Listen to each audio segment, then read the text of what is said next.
Hi everyone, welcome.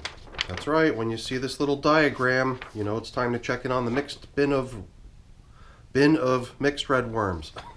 Somehow I always mix that up.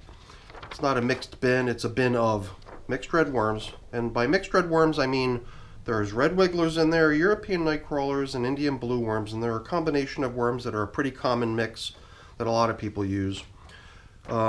The novelty of this system and the reason I maintain this diagram is because we've been doing a feeding method that I refer to as the ping-pong feeding method, which really just means that we alternate the side of the bin that we feed on each time.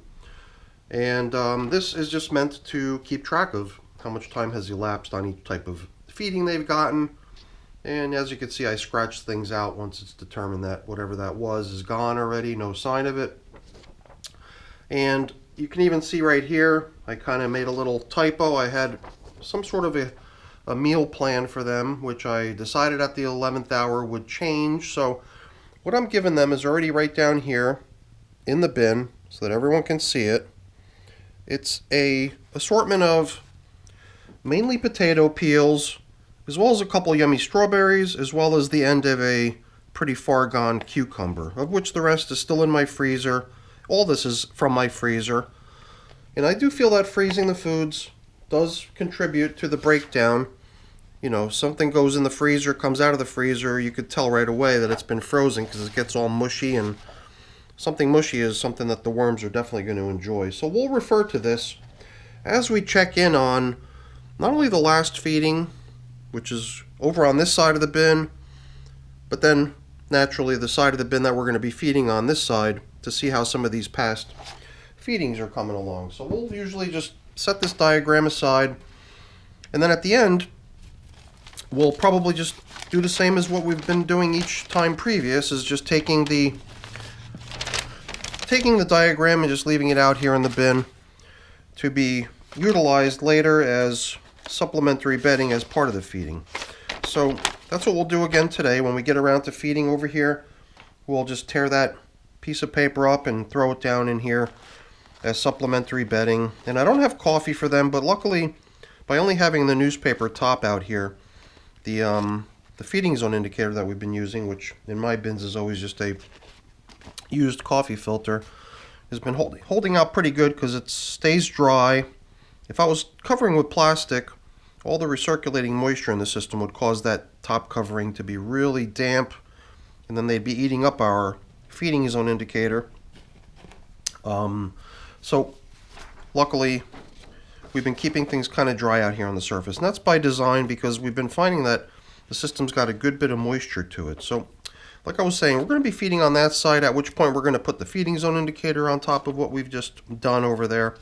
But as we usually do, we'll check in on how the past feeding is coming along. It's been 14 days now since that last check-in and feeding. A 14-day interval is actually the greatest amount of time that I've allowed to lapse between feedings in this system. As you can see, this little chart here keeps track of all the past feeding dates, the interval of time that has elapsed between each feeding, and then even these little numbers count how much time has passed since any particular item was fed to the system. So it's a very informative little piece of documentation about this system, and I definitely don't go to that extent on keeping records of what I feed and how much time has passed since that feeding. But sometimes we do little interesting experiments like this and try to keep somewhat more enhanced records, just because it's fun to be able to see how much time has passed since a particular feeding has occurred, so that we could tell right away once we bump into some leftovers how much time it has taken to get to that stage of breakdown. This is a little chunk of corn cob, and one of the things that we had put in here, and it's going to be listed right here next to the number 81. 81 days has passed since we put these little round chunks of corn cob in here, and I believe that I might have broken one of them last time. Sort of rings a bell, and it was a deliberate action so that we could sense how far along its progress was. By breaking it, we could tell that it was softening up and, becoming more fragile and more likely to get broken down eventually. There's already other signs of previous feedings. Perhaps the most obvious right here is this gourd you probably saw on the diagram. You know, after only 2 weeks, a gourd like this is going to pretty much go nowhere. At some point they'll infiltrate the thing and they'll crawl inside of it, but I really don't want to help things along. I'd rather just allow progress to continue on its own. And over here I already found the seed from the avocado, but the avocado itself actually has a seed in it here too, so that other seed must have been from a different avocado. I had a little collection of avocado stuff coming together, and that would have been another feeding that we put in here at some point. Not the last feeding, or maybe it is, yeah.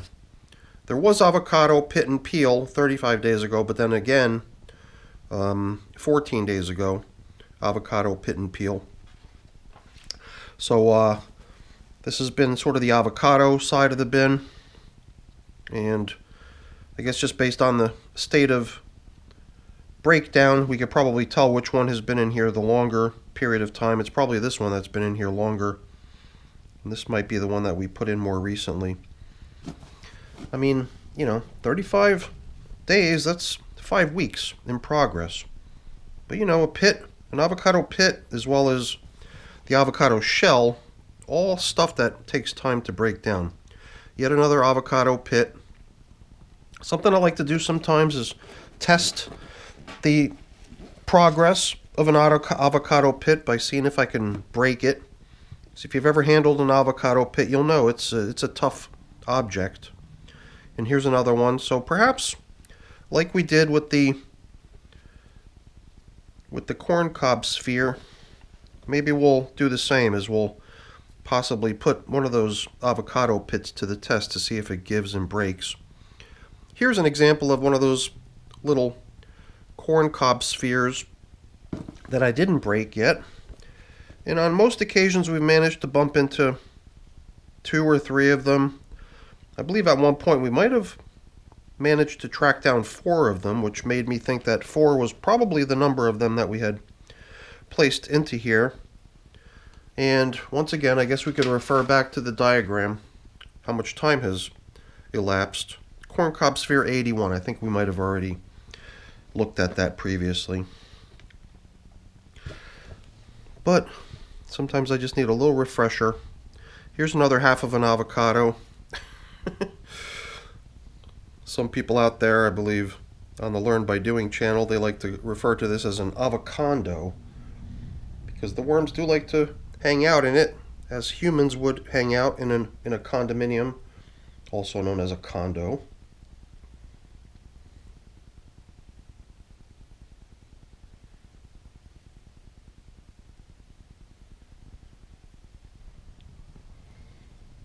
I think we'll rest this little avocondo right off here on the side. And I think we've already, man, yet another pit of avocado. 5 of them so far.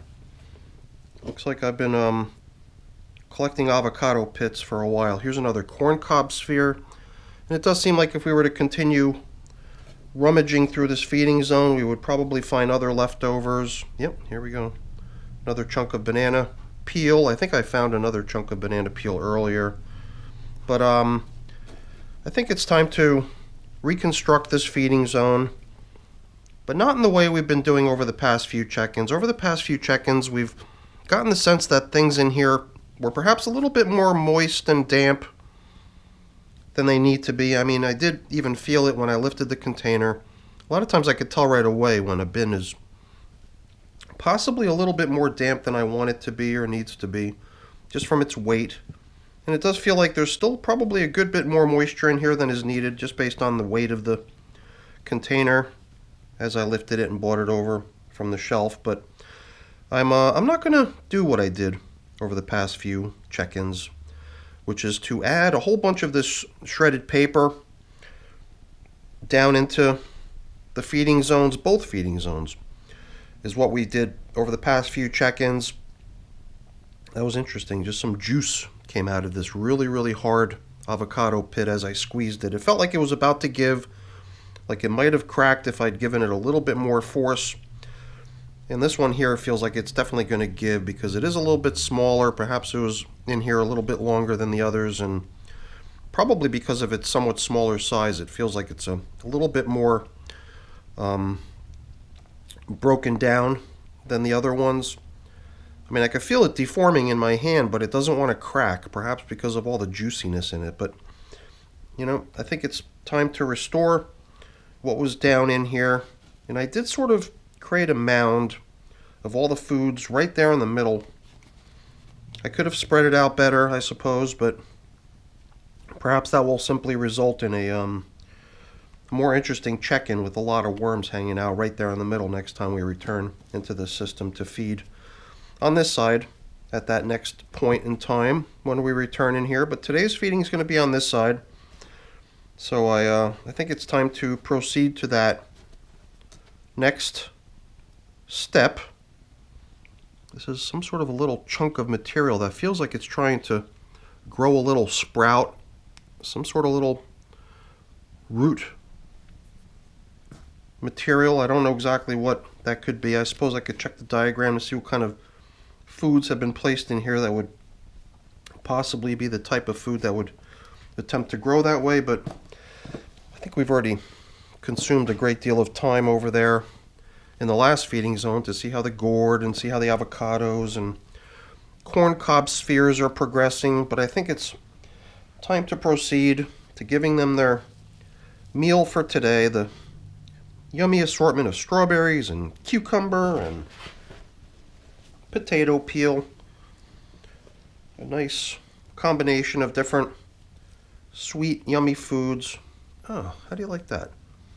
One of our long-lost corn cob spheres just surfaced right here in the middle of the bin. I must have gotten, pushed over here at some point, but it does belong over there. So I'm glad we did a little bit of tilling around over here down the middle, which we've done on a couple occasions, but in most cases it's not very interesting since it's not where we've been feeding. But it did pay off, I think, by revealing the location of one of our seemingly long-lost corn cob spheres. And I do feel what might seem to be a little bit excess moisture in this material here, so I think there's also this degree of benefit to aerating a little bit here. And I managed to stack up a good bit of material over here that we could use at the end to cover up and level off. And I'm gradually making my way over to the feeding zone that was last checked in on, well, let's go back here. Last checked in on 24 days ago. So besides the 14-day interval since the last feeding, there was a 10-day interval between those previous past two feedings, leading us to a feeding zone that was last given Brussels sprouts, of which the leaves and the actual green material, well, it's all green, I would say, but the leafy portions of Brussels sprout that they got would be gone by this time after 24 days. That's almost certain. But there was also another interesting object put in here. Here's some more stuff that appears to be growing. And I would guess that this is probably bits and pieces of the Brussels sprout. Little bits of the Brussels sprout stem that had been chopped off and set aside to be worm food. So hopefully at some point those little objects will give up and stop trying to grow. This is the stem of a pepper. But let's not delay any further. The other thing besides the leafy portions of the Brussels sprout was the actual stem, the long stalk that the Brussels sprout grows on. It's a really, really tough object. And this is a piece of it, and wow, look at that. It's really soft.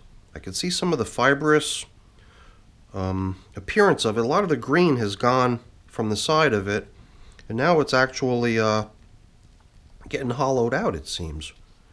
I wonder if this is just one of those sort of things that the worms like to burrow down into the middle of and strip out the insides before they work out the before they work down the fibrous outer portion of it. So it's a feeding that I've never given worms before. I mean, I've often given Brussels sprout leaves, but these stems of the Brussels sprout are something I've never fed to any of my worm bins before. It looks like we got a lot of springtails on here helping out with the job too. And look at that, how fragile this thing is. Clear evidence of worms burrowing down into the center of the thing. Look at that, the whole thing gives. It's so soft. I really didn't expect that it would have made this sort of progress in this much time, 24 days. I had this feeling like it was going to take a long, long time. And I'll tell you, this piece almost feels like with a little bit more pressure I could easily crack it open and we'd be able to reveal its insides. And I got a feeling what we would see is a whole bunch of worms in there. But you know what? We're going to resist temptation. We're just going to put it back in as is. Maybe during a future check-in we can do that. We can crack one of those open and see what's going on inside of it. But I think we're just going to allow the breakdown process to proceed unassisted, which is what I generally like to do. I mean, it's always easy enough to help stuff along and break it up into smaller bits so that it can more easily break down and get to the finish line. But sometimes when we're doing these interesting little tests, it is more of I guess, learning experience. I don't know, I'm not even sure how to describe it. It is more interesting to me, at least, if nothing else, to see how things break down on their time, especially since we've got a nifty spreadsheet calculating the elapsed time that has occurred since something was fed in the present point in time at which we're looking at it. So I once again feel like the addition of all that shredded paper and cardboard that we've been throwing in here over and over again over the past few check-ins has definitely helped drag down the moisture level in here, which is just right. I think that's really what we're looking for here, because overly muddy, overly sticky and gooey ends up sticking all over my gloves, making a big mess. And that's really the only downside, I would say. You know, there's really not a problem with it. Just personal preference, I suppose. But since we've been so generous on the shredded paper, cardboard,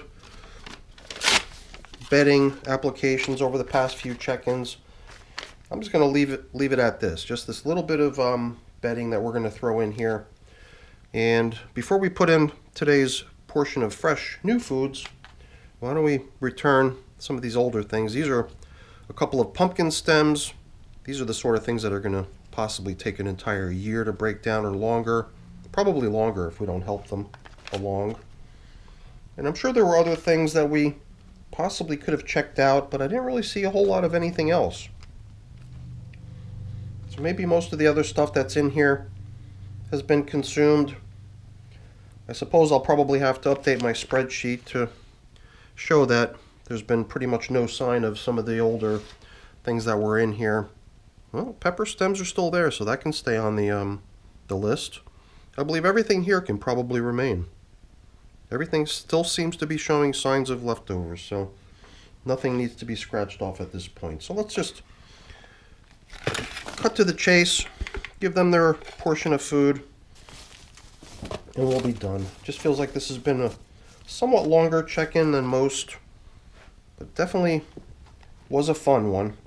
But sometimes I feel like I'm really intruding on the worms by taking so much time and leaving them exposed to all these bright lights for so long. So I think it is probably a good idea to wrap things up here, restore things the way we normally leave them, which is to return our feeding zone indicator to show ourselves where we last fed, which was this side, and contribute a little bit more paper to the system in the form of the diagram that we really don't need any longer. It's kind of obsolete because by the next time we come back in here to feed again next time, this will be old news. Alright everyone, that's it for the video. Hopefully you enjoyed it. If you did, as always, please don't forget to leave me a quick thumbs up before you go. That's always really appreciated. And if you haven't done so already, please also consider subscribing to the channel. That's very much appreciated as well. Alright everyone, have a great day. Thanks for watching. Bye now.